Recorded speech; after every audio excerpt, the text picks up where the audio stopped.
The start of a rotation on the hospital floors is a very stressful time. Interns and residents with no knowledge of the patients they'll be inheriting receive handoffs from the prior crop of interns and residents.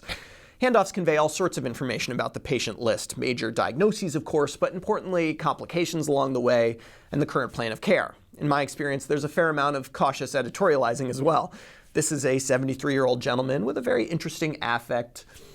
It makes sense that these end-of-the-month handoffs could put patients at risk. There's a ton of information to convey, and some likely gets lost. But could it lead to a 10% increase in inpatient mortality? That's what a study appearing in the Journal of the American Medical Association suggests. And in the end, I'm not buying it. Researchers looked at 10 Veterans Affairs hospitals affiliated with academic medical centers and identified around 230,000 hospitalization episodes from 2008 to 2014. About 10% of those patients were exposed to a transition day.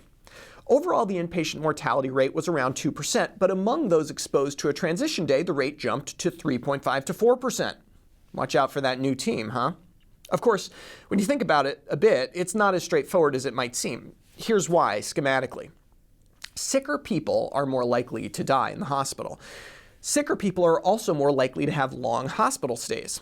The longer your hospital stay is, the more likely you are to experience a care transition. So care transition may be an innocent bystander of longer length of stay in this analysis.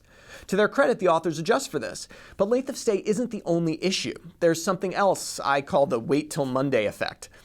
Doctors don't like to discharge sick people on weekends, even if they may appear ready for discharge. That's because the services they may need at home are not as readily available. Also, many nursing facilities don't accept patients on weekends. Care transitions very rarely happen on weekends for the same reason. You want all hands on deck for a switch. So the sicker you are, the more likely you are to stay till Monday and be exposed to a care transition, independent of length of stay. Teams may also try to discharge their more stable patients prior to a switch to make things easier on the incoming team. So we'd expect patients exposed to transition to be sicker than those not so exposed, and indeed, that's what we see. Transition patients were more likely to have congestive heart failure, renal failure, liver disease, complicated diabetes, and a host of other conditions. While the authors adjusted for something called the Elixhauser comorbidity score, this is likely not enough to account for the myriad factors that keep those patients in the hospital during a transition. Why does this matter? Well, this paper calls for more robust handoffs. That's a good thing, but it may also dishearten our hardworking interns and residents who are actually doing a great job.